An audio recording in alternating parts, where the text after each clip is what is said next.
Hi, I'm Riley. And I'm Ryder. And this is my dad's show.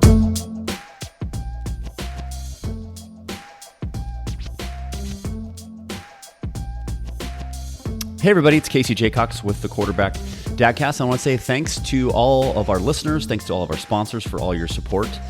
We are continuing to enjoy this journey together, inspiring dads, but I want to take a minute now to talk about Acme Homes. You've heard me talk about them before, but I'm going to talk about them again. Bob Cumming, former college teammate, amazing leader, amazing home builder. They continue to take so much pride in the work they do, the craftsmanship, the attention to detail. Whether you're looking for a home up in Monroe, up in Sultan, up in Wenatchee, this is where they're doing their amazing things. So many people during the pandemic, as we have the ability to work from home, have decided to move out of the city to try to find homes where there's more acreage. Well, that's exactly what Bob and team at Acme Homes give you. So check out Valley Vista up in Monroe. Check out Daisy Meadows out in Sultan. And if you want to even go to Eastern Washington, check out Sienna Heights in Wenatchee. They're, again, amazing craftsmanship, amazing floor plans. You can visit them at acmehomeswa.com. And if you're interested in learning specifically about listings or mortgage opportunities, contact Jen at 425-308-8082 or Denise at 425-309-2318. So now, why are we doing a new ad? Because we want to talk about a partnership they have with Portage Bank. Kevin Jensen is one of the great lenders over there. He's the senior vice president. He's going to take care of you. And right now, if you obtain a mortgage through Portage Bank, Bob and team at Acme Homes are going to pay your $500 appraisal fee. I said that right. They're going to pay your $500 appraisal fee by buying a home through them, getting your mortgage through the folks at Portage Bank. So don't wait. Now's the time to contact Jen, contact Denise. Again, Jen's number is 425-308-8082. And again, Denise is at 425-309-2318. So visit acmehomeswa.com right now to go visit and learn about your next new home. Well, hey everybody, it's Casey Jacox again with the Quarterback Dadcast. I'd like to welcome you to Season 3.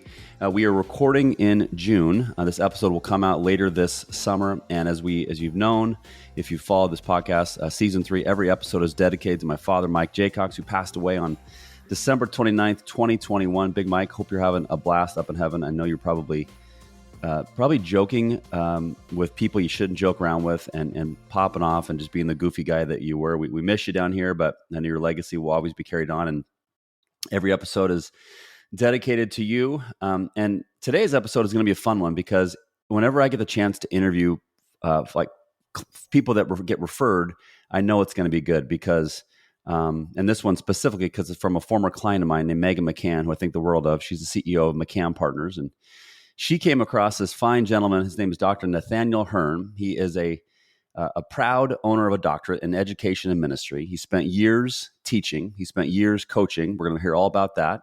He's a father, and today we get to learn about that. But more importantly, we're going to learn and gain some wisdom from Dr. Hearne, and we want to learn more about how he's striving or has striven to become that ultimate quarterback of his household. So without further ado, Dr. Nathaniel Hearne, welcome to the Quarterback Dadcast. Casey, thank you so much for having me. I'm honored, truly. Well, I'm honored to have you. So we always start every episode out with gratitude. So tell me, what are you most grateful for as a father today? As always, grateful for my family. I have 5 children. We're a blended family. 3 boys, 2 girls, and 3 grandbabies. And grateful for that, and grateful for a wife who has put up with me for 30 plus years. And I can't thank God enough for family. And as you just said, Casey, when you lose someone you love, and I've lost both of my parents, you begin to remember the gratitude of all the great things and the sacrifices they made while they were here with us. Love it. Love it. Well, I'm grateful for tonight when we get done recording. There's always positive in anything, I believe. There's always a silver lining if you look for it and if you're open-minded for it. And so I think I told you right before we started recording, Dr. Hearne, that my daughter just had an injury. Mm-hmm. And normally Monday nights would be full of probably 4 to 5 hours of basketball practice. Well, that's not happening tonight because she's hurt. I'm traveling tomorrow I'm speaking at an event this week. And so tonight is clear, and we're going to have a family dinner, and we're going to go out someplace before I be gone this week, and just enjoy the fact that we're going to slow down a little bit and just be present with each other. So I'm very grateful for that time tonight here soon, because we don't get it too often because everyone's going in different directions and sports and life. And so I'm grateful for that. Okay. So you got a full house, you got kids, you got grandkids. Take me inside from a metaphor of football. So you're our quarterback of the Hearne family. Take me inside the huddle and share a little bit about each member of the family, the immediate family, from your children to your spouse to your grandkids. Mm-hmm. Well, as we are an empty nesters. Our children are grown and gone. Our oldest daughter is married, and she is administrative executive for neurology associates in Mississippi. Okay. Her husband sells insurance, and it was 3 years ago that they moved from Texas, and so they're loving living in Mississippi. It's a joy to hear them talk about the change. We thought it would be difficult. It wasn't an easy transition, but they're doing great. Our oldest son is a financial planner. His wife is an interior designer, and they live in Frisco, Texas. And they have our youngest, Kiana, our youngest grandbaby. She is 13 years old, and she's a dancer. She hip hops, and she can flat out hip hop. Did you get that from you?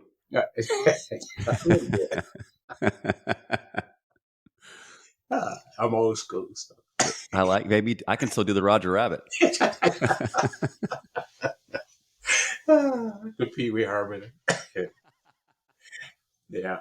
And our middle son, our middle son, he is in Houston, and he's in transition jobs. I don't know which job he's doing, but he lives in Houston, Texas. He's not married. And our youngest son, he lives in Grapevine, Texas. He works for Cathay Airlines. His wife is in assistant hygienist for a medical center, and they got married 6 months ago, so no children. Our oldest son, he has two. He has a son, and then Kiana is the 13-year-old. He has a son that's 21, and then our oldest daughter and our her husband, they have our second grandbaby, and she just graduated from Angelo State cum laude, and she works at Chase Bank, and she wants to do international marketing. Okay. Preferably in Spain. She took up Spanish. So she's excited about the future, and we are too for her. My wife is a retired superintendent from the public school system. She worked, her last 13 years was a superintendent, and she was employed in the public school system for 39 years. Wow. That's awesome. And then yourself, you're now a speaker. I didn't mention that, so I want to make sure we get to know that you've been speaking and coaching. And we do, yeah, in keynote speaking, just like you mentioned about yourself. I do that across the nation, and then I coach. We are Zig Ziglar certified coach trainers, and that's the package that we offer after the keynote. We do one-on-one coaching, or we do team coaching. We do seminars. And I want to just add this tidbit, a little bit side note here. We just left Illinois, Arthur, Illinois, and I was invited to keynote to the oldest Amish community in the nation. Wow. Established in 1883, Casey. My wife and I were the first Blacks to be asked to speak to that community. That is so cool. That is so cool. We made history. Wow. How'd that happen? How did you come across I spoke That'll- at that's- I spoke at an event in Tennessee, and the members of that community were there, some of them. And when I finished, 3 days later, I got a call from one of the members of that community, and he said, "Dr. Hearne," he called me and he said, "I have trouble with your book. I've written a book." And I said, "Okay, I can pretty much answer anything you want to know about my book." And he said, "I can't put it down." What a compliment. And so he set it all up. He said, "Our community needs to hear your story." He said, we're really, this community is striving to do better in diversity and equity and inclusion. And your story is a very vivid picture of what we need to know in our community to strive to do better about how we treat each other, the things we teach our children. And so it was fascinating. It was fascinating. They came to the conference. They set up for 300, 500 showed up. And the exciting thing, Casey, it was like 300 horse and buggies that were parked in front of the center. I've never seen anything like that before. It was amazing. Wow. And tell me about the content. What were you speaking on that day, if you remember? The flyer was put out educating our children. And what I spoke about was legacy in the form of I told a story of how my teachers influenced me to move me from being a kid who grew up in poverty, not knowing where my next meal was going to come from, not knowing if I was going to be in the same house or not, wearing holes in my clothes, cutting out cardboard to put in the soles of my shoes to keep the heat of the summer out and the heat of the pavement out in the summer, the water out when it rained, the cold in the winter, to wearing patches on my clothes, to being grades C's, D's, and F's, no self-esteem, to being encouraged and inspired by my science teacher in the 7th grade and my football coach. They were both instrumental in my life, moving me from that area of low self-esteem to becoming a science teacher and a coach. Well, we have that in common already. We've stories of football. Mm-hmm. So I always, you know who, have you seen the movie Napoleon Dynamite? I have. So Uncle Rico from that movie? Yes. Yes. Whenever I mention my college football days, I give love to Uncle Rico because then we go down memory lane. They give us the grace to go down memory lane. So I too was motivated by my high school football coach, two of them, three of them specifically, taught me more about goal setting, humility, vulnerability, true leadership, influence, walking the walk. I mean, so many life lessons. I'm 46. I still remember all these stories like they're yesterday. So I love that that's so clear for you at your stage of life, just being able to talk about that. And I want to go back to say congratulations. I mean, 1883, first African-American to speak at an event. That is amazing. So bravo to you, sir. That Thank is, you. I feel like I got goosebumps when I said that. I'm more honored to talk to you today. So thank you, Case. I want to come back to a book I read recently on diversity, and there's also one of my goals in season 3 is to bring more diversity to my podcast, and I would love to talk about one gentleman later but I want to learn more about you for a second. His name's Dale Favors. I'm going to write it down, Okay, because Dale Favors is one of the most impactful men.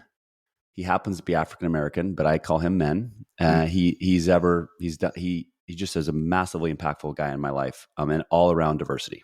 I met him during 2020, so I'll tease our audience with that. But before that, I want to go back to when you were getting raised, and you shared a little bit about that. But talk about what was life like growing up for you, and tell me how your parents impacted you as the father and grandfather you are today. My like I'm from a family of 8 siblings. It would have been 9 younger brothers died at birth. I'm a middle child. And my father, he worked at a humble full service station and now known as Exxon's full service station on Main Street in that small West Texas community I grew up in. He fixed flats, he washed cars, he pumped gas the majority of his life. My mom, basically the same thing. She cleaned houses for a living. She worked as a domestic. She ironed, she cooked, she cleaned the majority of her life. We lived in a 3-room house, not a bedroom, that sit on cinder blocks. There was no hot water, no indoor bath facility. Whenever my mom wanted us to take a bath, she would heat the water up on the stove and pour it into a number 3-foot tub. I remember my older brother, he's 4 years older. He would wake me up in the mornings, and I kind of alluded to this. And he'd wake me up on Saturday mornings, and we would scour the neighborhood alleys looking for the thickest cardboard we could find to cut it out, to put in the soles of our shoes. So, because our father didn't have the money to buy shoes on a regular basis. But they were hardworking, both parents, hardworking, who believed in education. My father, he made it to the 3rd grade. He could read some things. He could write his name. My mother made it to the 10th grade. And but they believed in education. Every one of my siblings are educated. We've all finished college. Wow. We're all professionals, registered nurses, physical therapists, respiratory therapists, hospital administrators, every single one of us. And what are the ages of the siblings? Oldest, she is now 78. She's the oldest, and the youngest, she is, I believe, 58. The baby is 58.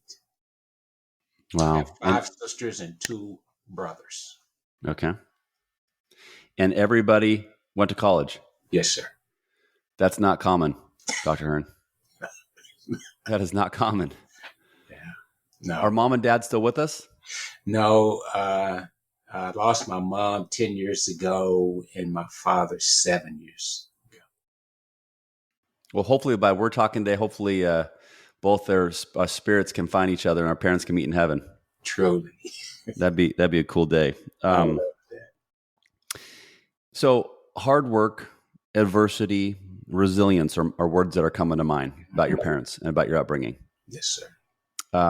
Maybe just describe like maybe a story or two. You talked about the cardboard, but describe maybe a couple other stories that that really are top of mind that you've shared with your kids, or even maybe your grandkids, just to instill those same qualities in them. Well, the thing that motivated me to be a science teacher and a coach was Mr. Clyde Hake, my science teacher, and Coach Mark Wallace, the 7th grade football coach. And I don't want to take up a lot of time, but when I transitioned from junior high, Casey, I wanted to drop out of school in the elementary school. As you know, education, you don't drop out when you turn 18.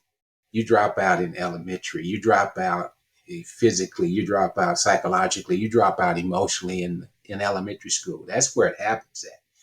Yeah. And that's how it was for me, walking around with those holes in my clothes.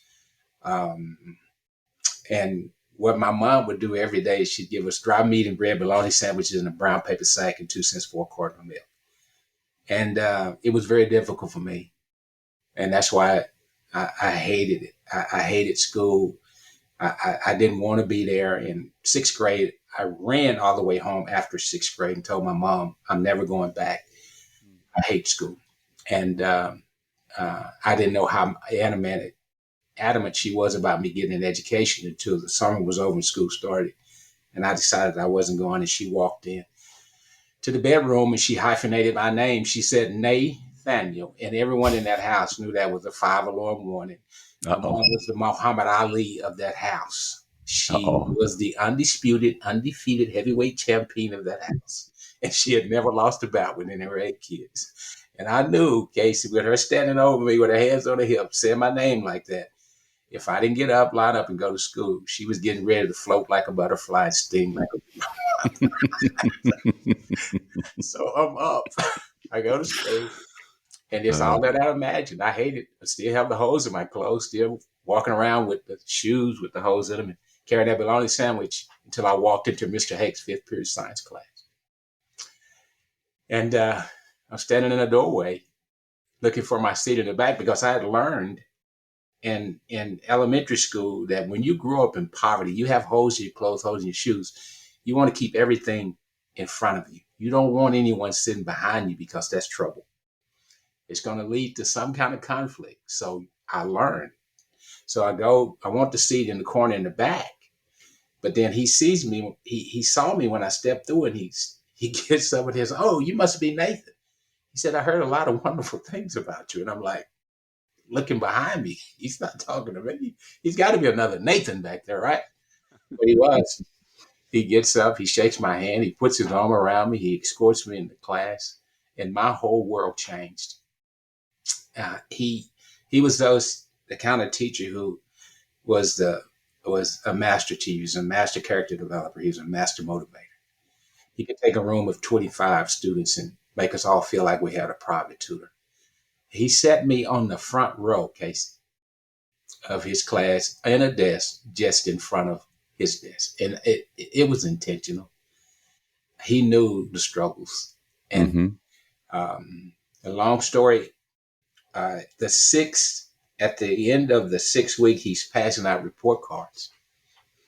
And I play a game for Coach Wallace that is off the chain. You know that feeling you get, score for a touchdown, rush for 200 and some yards, intercept the pass. So 7th grade, I'm 70 years old, and I still remember that game. Well, he stands me up. It was on a Saturday game to play, and he stands me up and says, "Class, I need your attention." And he tells them all about what I did in the game. In case I never saw him at the game. He was just that kind of character builder. He did it for all of us. He says, "Nathan is not only an outstanding football player, but he's an A student in this class." He had given me my report card, and I had an A the very first day I can remember getting in public school. And then he says, for his outstanding efforts, I'm going to make him my lab assistant. I'm going to make Nathan he said, "Don't move." He goes to the back of the room. He reaches up in the closet. He pulls down a white bundle. He comes back with that bundle, and it turns out to be a brand spanking new white lab coat, very similar to the one he wears. He puts that white clad lab coat on me, and I look down, and he's written my name on the pocket. Standing in front of my peers with that white lab coat on flipped my life. It changed me forever, Casey. I went from being this kid who was making C's, D's, and F's to A's and B's, not just in his class, but in all my classes, because he gave me something to believe in, bigger than myself. He empowered me to do great things without him. And I went from, I still have the holes in my clothes. I still got the holes in my shoes, but now I've made an A in Mr. Hayes' class. I've just been named his lab assistant, and I'm standing in front of my classmates in a white lab coat with my name on the pocket. It didn't get any better than that for a kid who grew up in poverty with low self-esteem. And Coach Wallace, I remember I used to rush from Mr. Haig's class to get over to the field house to beat my teammates there because I didn't want them seeing me getting out of those holes in my clothes. I wanted to get in my practice uniform and get out before they saw it. I had holes in everything, Case. I had holes in my underwear. I had holes in my socks, t-shirt. And I didn't want to face that embarrassment. So I remember one day, I thought I had made it. I'm tying my cleats up, and I look up, and here Coach Wallace is coming toward me. He's 6'4". He's a big man. He comes over, and he puts his hand on my shoulder. He looks down at me, and he says, "Hearne," he says, "son, those holes in your clothes, those holes in your shoes, is not an indication of the man you're going to become." He said, "It's just a journey, son." He said, Hearne, you can be anything you want to be. And I'm looking at me, coach. Yeah, Hearne, you can be whatever you want to be. Now, I just said earlier, I'm sixth grade. I'm ready to drop out of school. But now, because his transformational impact and information that he's given me and he's coaching me, everything he says matches what he does. And I've never been coached like that before. So now, because of that, I've got a dream that I turned into a goal that became my mission in life. What am I going to be? I'm going to be a science teacher and a coach. And nothing from that time at age 13, Casey, would stop me from achieving that goal. My mom would tell you, he went from being my problem child to the most responsible kid in the family. I did not lose that dream from that point on. And that's why I coach and that's why I teach science. And I taught science for 35 years in the public school system. Simply because of those two men who empowered me to do great things without him, who got me to believe in something that was bigger than myself. A kid who grew up in poverty with nothing. That's a powerful story. For those listening, Dr. Hearne and I get to see each other. You guys don't. He's a fine looking gentleman, I will tell you that. But over my shoulder, Dr. Hearne, can you see the sign behind me? I believe. Yeah, I see that. Mm-hmm. There's a sign that says "Believe," everybody. And so, the nice thing the thing I'm realizing that Coach and Dr. Hearne and we have in common here is we are both coaches at heart and get inspiration from coaching. We find inspiration. We were blessed with this gift that someone gave us. Coach Hayes. For me, it's Coach Osborne, Coach Jacox, Coach Swatsky, my coaches in college. But as this story, and I hope that you guys are taking notes at home, but as this story relates to fatherhood, dads, think about the gift that we can give our kids when we teach them the word belief. When we slow down to say, why not you? Yes. Right? Like Maya Angelou is one of my favorite Maya Angelou quotes in life is not what I said, why I said it, but how I make people feel when I leave the room. Yes. Paraphrasing. Now, I love, why can't I be the Maya Angelou of my generation? Yes. I told my daughter, why not be the first president? Why can't you be the first female president? When Barack Obama said he wanted to be president, did his mom and dad say, no, you can't because you're black? They said, why not? Go get it. Why not? If Oprah wanted to be the first biggest star ever on TV and the impact she's had across everything, why not her? Right. So my heart's like, I can feel it in my body, man. This is such a powerful topic that I have so much passion for. And I'm a lot of gratitude. Rewind, Megan. Thank you for making this introduction. Hey everybody, it's Casey Jacox. I want to take a quick break to talk about my friends up at Catch Sitka Seafoods who continue to be just an amazing loyal sponsor. And for those of you who've tried it, thank you. For those of you who haven't, you're missing out. And now's the time to make sure that you visit catchsitkaseafoods.com and get some of those amazing smoked salmon. Get some of that amazing rockfish, blackfish, black cod, salmon, whatever it might be, whatever you like. But what's great about opportunities they have, now's the time to subscribe to a box so that you're going to get that reliable cadence of the best fish directly from the dock to the doorstep. And what's great about Catch Sitka Seafoods, they make it so easy. So those that maybe aren't the best chefs at home, doesn't matter. They're going to give you this beautiful, nice laminated recipe card that tells you exactly how long to cook it, whether you're going to barbecue, you're going to bake, you're going to fry, whatever the way you want to do it, they're going to make it easy. So please visit them today, catchsitkaseafoods.com. Sign up for a subscription so that you're going to get the best fish delivered directly to your door. You won't regret it. And just like my daughter Riley says, Dad, I don't even like fish. And she does now because of my friends up at Catch Sitka Seafoods. So with that, let's get right back to today's episode. I'm curious now. So as you think about this gift that you were given and now you share with others, can you think of a story from your life as a dad? Maybe two-part question. From a dad where you maybe released or unlocked one of your own children. And then as a teacher, did you ever play the role of Coach Hayes or your science teacher as a student? Anything come to mind when I ask you that? Yes. My youngest son, it's always one that, it's a challenge. And the others all went to college. But he decided he didn't want to. And so he felt like he was isolated, wasn't loved, those kind of things. And so he just kind of went on his own to the point that where he really got out there with the wrong crowd. I had to go get him a couple of times. He had been incarcerated for not paying speeding tickets. And the last time I told him, said, this is self-destruction. And I love you with all my heart, but I'm not going to do this anymore.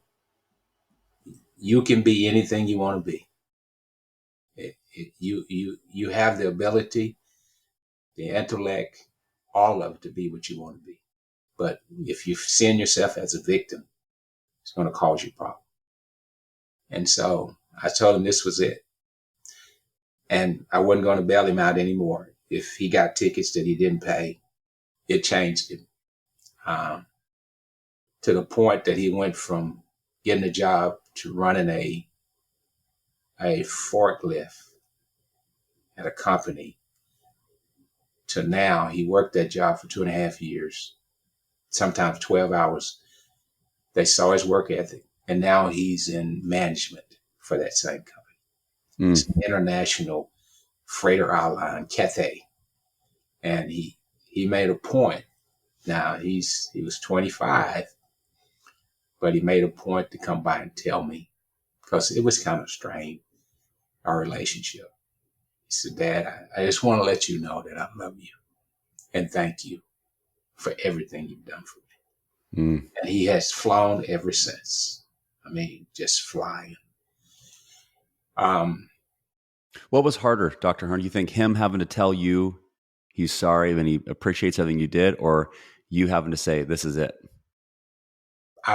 With all my heart, it was harder for me to say, this is it. Yeah, I agree.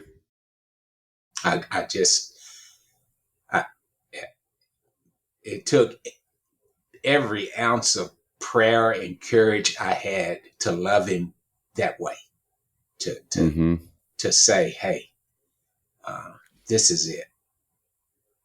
I can't do this anymore. And that was the tough part. Yeah, but that's like every parent's worst fear. But the positive of what happens is tough love is needed sometimes.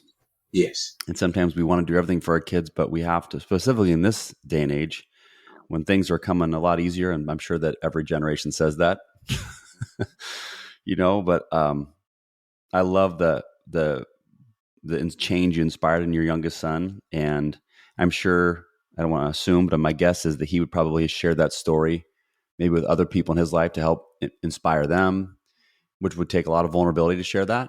But I think when we are vulnerable in our own areas of struggle or gaps, it removes fear, allows people to be their true authentic self, and going back full circle back to fatherhood. What a gift we can teach our kids when we make those emotions and those acceptable and how we communicate with each other. What a gift. True. Yep. Okay. So you left teaching and you hang up the cleats, they build a statue, the parade, Dr. Hearne's, I'm joking now, but they should have, if I was running that town. Tell me how you got into speaking. Like I said, my doctorate is in ministry and education. It's a hybrid. And I pastored churches, Casey, for 15 years while I was in education at the same time. I was bivocational. And I started out at a mega church. And, the Methodists, they appoint you. And I was appointed to a church of every Sunday was 3,000 congregants show up. The pastor of the church was my homiletics professor at SMU. He started it with 10 members and he grew it to 15,000. Wow. He's a dynamic man. And so that's how I was appointed. He just, he saw something in me and he said, okay. But I just felt out of place, Casey. I felt that I wanted to be the kind that I wanted to see children born. I wanted to go to the hospitals when congregants were sick. I wanted to see people graduated. I wanted to minister to whenever there were marriage conflicts, family conflicts. I wanted that, and I couldn't get that at the mega church. So I left there, and I just pastored really small churches for 15 years, like churches that were on the brink of dying, churches that had 23 members, couldn't pay my salary, couldn't afford, they bring me chicken dinners, things like that. But I loved it. I loved it. And the thing that got me, that moved me into speaking was the love of brick and mortar, and not flesh and blood. Habitat for Humanity, we were the host church for Habitat for Humanity. They were in the community building, refurbishing homes. And it's just all great people with great hearts. I mean, men, women, children, teenagers were all serving. And we were the host community. We'd feed them, get them drink, water, take them these things. And we had a small church. And the fellowship hall couldn't hold them. So they either were going to have to stand outside and eat or just wait. And I made an executive decision as the pastor. I said, no. We're going to bring them into the sanctuary, and that's where they'll eat. They will eat their food there. Cause an uproar to the point to where they wanted to get rid of me. Stains in the carpet. You bringing them here, they spilling things all on the carpet. Then I just asked the question, would Jesus be about brick and mortar, or would he be about flesh and blood? And so I made that decision that I needed to step away. And God just opened another door to where my ministry now is across the U.S. Just like the Amish community. That's just his affirmation. I've got you in the right place now. And so that was part of the transition to speaking. Yeah. That environment. Well, learning about you over the last 30 minutes or so, I'm not surprised you took on the harder churches. I'm not surprised that you're looking for the next challenge. I mean, your whole life's been about resiliency that I've learned so far, and it's been super inspiring. And dads at home, as we're listening to Dr. Hearne talk, there's so much wisdom in his experience and that he shared with us today. And we'll ask him to recoup. I mean, kind of summarize this at the end. But the biggest thing that I want to go back to again is that word believe. And it was interesting. I was talking to a client who called me today randomly. I was upstairs at about an hour-long break, and instead of like dinking around the internet, I said, "How can I help my wife?" So I was like, "We got laundry to do," and she'd be so happy if I did that for her. So I was like, went up, did laundry. So then I didn't need it like that affirmation. Hey, honey, I did the laundry. Hey, it's your job to get it done, right? So I did it, and when I was up there, this gentleman named Zach called me, and he was calling to say thanks for reaching out to him over. I thought of him and left him a message. I didn't hear back from him, but he called me today, and he said, we're just going through some positive things that he's happened. And he was like, "Hey, I want to tell you, thank you for, when I first heard this word belief, you annoyed me." I was like, "Why is it? Stop asking me if I believe in myself. And do you believe you do matter?" It didn't seem real. Yeah. And then finally one day it clicked. And Casey, I tell you now, he said he's sharing more that word with his team, his younger associates. He's inspiring them by the word believe. Because when we all start with belief, that only one person is going to believe in yourself. That's true. Our parents do, sure, God does, our friends do, but no one's going to believe in yourself like you believe in yourself. That's true. Whether it's the office, whether it's a bus driver, whether it's you're selling barbecues at Sears, whether you're playing basketball, I don't care what you're doing, but believe what you do has an impact on people in the world. And as dads, what a gift we can teach our kids. Yes, what a gift. Okay, so have you heard about the book have you heard about the author named John Feinstein? No. So he is I think he's at times he can be a little outspoken. I really love his books. I read a ton of them, a ton of sports books. He's got a deep background with John Thompson back in his Georgetown days. And his book he just wrote came out a couple months ago. It's called Raise a Fist, Take a Knee. And it's it's amazing, Dr. Hearne. I literally read it in 3 days. And he, as a white guy, wrote it. He interviewed 97 people of color. I think there's like 3 people, maybe something close to those numbers. And he interviewed them on the illusion of movement of African Americans or black males, how that should be said, in pro sports at the coaching or management level, and how the Rooney Rule is a joke. Yes. And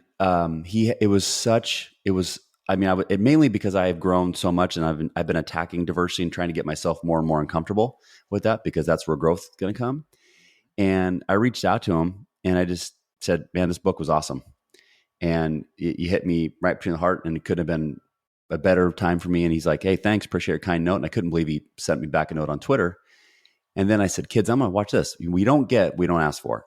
And why wouldn't he join my podcast? So I sent him a note back. I said, hey, I'd love to help spread the love of your book and hear your story of fatherhood, and be a guest on my show. The day goes by. He goes, I'm interested.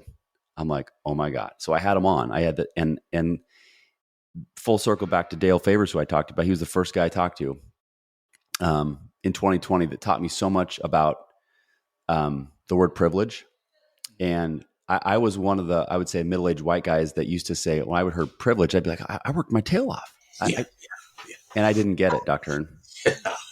And Dale, his patience to allow me to learn more about the word privilege. And since then, I feel like he was your Coach Hayes to me around diversity. And now, so during the height of Black Lives Matter movement, right in season 1 of my podcast, I interviewed Dale live.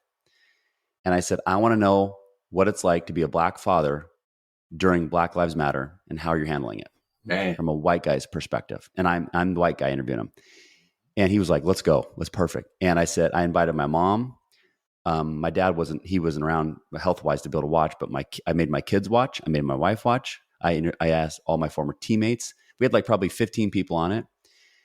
And it was awesome. It was such a good conversation. And I think my kids can't even wrap their mind around racism. They can't even wrap. And I'm trying to explain to them that, like, I don't want you to be so naive, because it still happens. It's going to happen. But if in our conversation today, if we can put a dent in it and get people to, maybe a few folks to understand a little bit more about that word privilege, listen to learn versus trying to persuade, be a little bit more curious, less judgmental. Even if you don't believe in it, just ask questions and learn. And that's what it's helped me. And I give shout out to guys like Dale Favors. So I don't know why I'm sharing all this with you, but it's on my heart. And, God. Yeah. So whenever I can give love to Dale, I love doing it. Awesome. I need to connect you guys, by the way. Yes. Yeah. He does a lot of great work in DEI as well. So I'll make sure I make that connection here. Okay. So as you think back to your journey of fatherhood, and now he's grandfatherhood and all that good stuff. And if you think about all the things we've talked about, if you had to summarize the kind of good actionable tasks that dads can take to become that ultimate leader of their home, based on our conversation today, Dr. Hearne, tell me what you'd say. I would tell dads to make sure their kids believe in setting goals, big, scary, hairy, out of the illogical goals. Because that's the only way you're going to grow. That's the only way you're going to have the courage. That's the only way you're going to overcome fear. You set that huge goal and it scares you. It's so big that you can't do it by yourself. Yeah. You have to call on your dad. You have to call on the ultimate dad as well in order to achieve that goal. But this human body, this mind, that God, it is incredible. And I believe it all my heart, Casey. There is nothing that when you set your mind to it, when it starts inside and you take it outside, there is nothing that you cannot do. I agree. Nothing's impossible. Yep.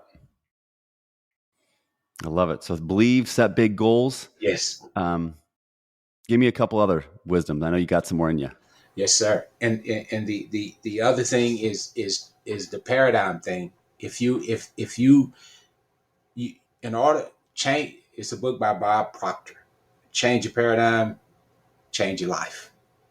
We have this thing about these paradigms that we go through, and it's say like losing weight. People will go on diets, and then they'll start changing, and then after a while they lose 10 pounds. They go back to that paradigm that they set because that's what they're comfortable with. The subconscious mind takes them back. But if you stay in that frequency, that channel that you're on, when you started to change, it'll shift you out of that paradigm to a new paradigm, to a new change. And that's what we have to understand. All change starts inside. And we have to overcome that subconscious mind that tells us to go back to what's comfortable. If you're going to make a change, you've got to be uncomfortable. Mm-hmm. It has to be uncomfortable, or you will not. You have to get your mind wrapped around any time that you're going to grow and be successful. It is going to be uncomfortable. Mm-hmm. And we have to get our kids to understand that life is made of a lot of uncomfortable things. Yep. And we have to be ready for those. If we're ready for it, if we know it, that's what training is about. Allen Iverson said, practice, practice. But practice and repetition is the most important thing about our lives. Practice, repetition, over and over and over. Yep. That's what coaching was about for me. I had to do it over and over. Reading books. I didn't learn anything in school by reading a book one time and throwing it away. I had to read that book 8, 9, 10 times to really get what was in it. Repetition is the mother of all learning. So we are meant to come paths cross. So God and the universe are making this happen. So Megan, thank you. So they can't see it. This is the book I wrote, Dr. Hearne, called Win the Relationship, Not the Deal. Yes. Now, I've read my book 7 or 8 times, either through the editing process or when I did the narrative, when I did the Audible version. I've learned something from myself, and I'm the author. Yes. Which means that these common sense things that I'm teaching, and you said one of my favorite words, which is practice. For whatever reason, we become adults, and that's not cool anymore to practice. It makes no sense. And so I like to use analogies like, tell me how comfortable, when people don't like to practice, I would say, tell me about the last time you've been in an airplane. They're like, I don't know, last week. Okay, great. Tell me how comfortable you would be if the pilot said, he or she goes, hey guys, welcome to X airline flight, blah, blah, blah, blah. I got to be honest with you. There's a lot of buttons up here. I'm not sure what they do. And I haven't been in the cockpit in a couple of years. I'm sure it's the same. I usually do a walk around, but it's kind of cold. I don't want to go outside. I'm sure we got gas in the tank, and I don't care who the flight attendants are. They're probably idiots anyways. But hey, sit back. One of us filed a flight plan, I'm pretty sure, and we'll get you there in a couple hours. Like, tell me how comfortable you'd be on that plane. I love it. And they're like looking at me like I'm a smart ass, which I am. Love it. And I'm like, but that's how you're running your life or your business. You're true. flying the plane without any. And just imagine if you be a little uncommon. People don't get strong by staring at the weights; they get strong by lifting the weights. So I love it, man. This is cool. I'm jacked up now to leave. He got me all fired up, doctor. Okay, so believe, set big goals. I love that. Get uncomfortable. These are great things, dads. We can be thinking about ways to just inspire our kids. Yes. Help. If maybe you come from a family where they haven't done big things, who cares? Stop the cycle. Yes. Stop the cycle. Be the one to help inspire your kid to do these things. Okay, last question before we go into some fun stuff. We all have gaps, Dr. Hearne. Yes. So as you think about your journey as a dad, maybe even as a grandfather, if you feel comfortable, share an area of your dad game that maybe wasn't where you wanted it to be, but you had to work on improving. And for example, mine is still patience. Unfortunately, whenever I find myself getting impatient, I'm like, okay, usually it means I didn't communicate something well, or I'm trying to figure out why. But instead of overreacting, I'm trying to just stay calm and be present and not be that dad that just freaks out and screams to scream for no reason because no one wins in that thing. So tell me what an area that your dad game, where you had to really improve and that maybe other dads at home could learn from. I think my biggest, and I don't know the term, I'm going to look for the word as I explain how this thing grew in me.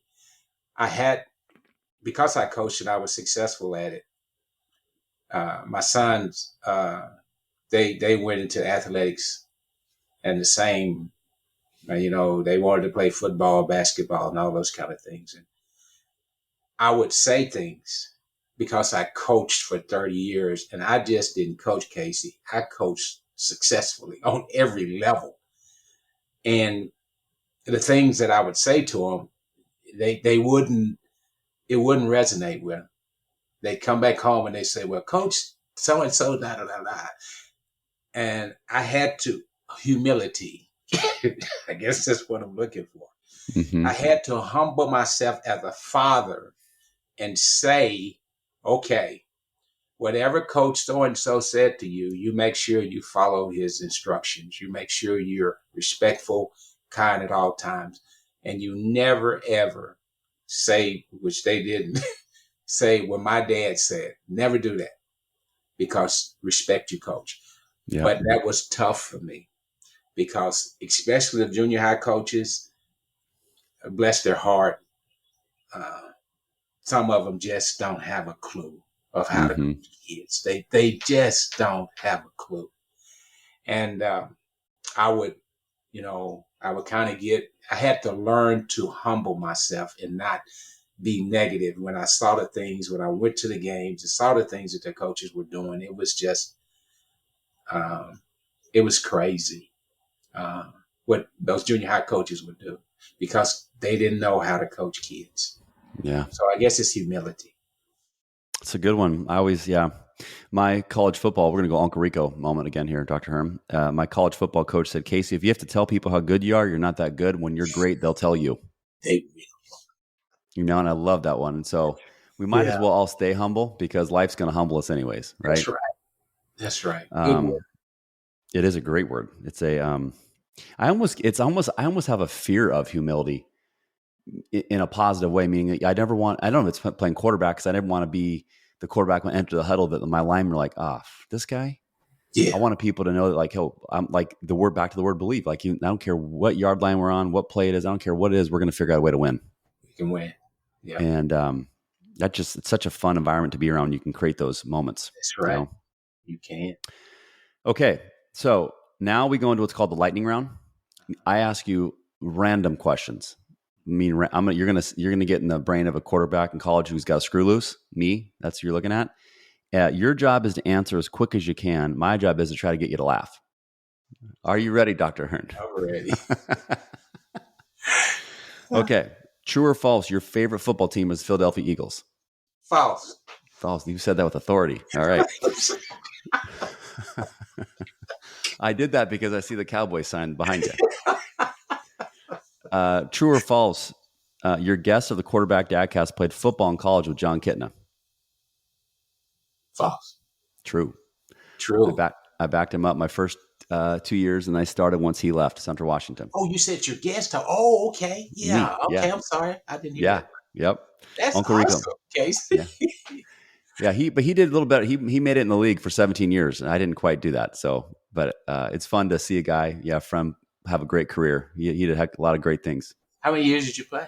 0. Oh, and just in college. I played quarterback right behind him, but I bounced around the Arena League, got cut, and then had a chance to play overseas and decided to hang it up and get into business, which I know I made the right decision for me. But John was an ultimate competitor and fun teammate, and it was fun to watch him do what he did in college. I mean, in the NFL. Mm-hmm. So I that's amazing. You played on that's a heck of a level you were on. That's amazing. It was fun. We had a good time. Meet a lot of people. Oh yeah. If you were to book a vacation tomorrow, where are you going? Rome. Okay. If there was someone that went into your phone or stereo, wherever you listen to music, tell me the last song they would have heard played. Studio. Ooh, there we go. Now, tell me the one song you'd be embarrassed to find out that if you knew your buddies and your kids and your grandkids said, "What, Grandpa, you listen to that?" Tell me what song it'd be. Ooh, here we go. There's that old school hip hop coming out. I like it. If there was a book written about your life, tell me the title. He always tried to pee people. He always tried to treat people right. There we go. Okay, now this book is growing, Dr. Hearne. It's making its way through airports. It's on bookstores. It's the number one bestseller on Amazon. Now they're going to make a movie out of this book. Tell me which Hollywood stars is starring you. Michael B. Jordan. There we go. Love it. Tell me 2 words that describe your wife. Beautiful and capable. I love that. Lastly, if you could go back and give advice to your first year as a dad, knowing what you know now, tell me what advice you'd give to your early fatherhood. What would you tell yourself? To be patient, to be humble, and to always say, I love you. Every day. Say, I love you. Love it. Dr. Hearne, the lightning round's over. I think we both win. You gave great answers. I did get that giggle like I tried to. I always do. That was right off the bat. Yeah, exactly. If people are inspired, which I know they will be, if they're inspired by your story, they want to learn more about you. They want to learn more about how to get you as a speaker. They want to learn more about this speech at the Amish community. Tell me how can I make people know how to find you? It's going to be drnatehearne.com, drnatehearne.com. Okay. It's nate.hearne at madeupminds.org if they want to email me. Okay. But the website is drnatehearne.com. Okay. I will make sure this is in the show notes.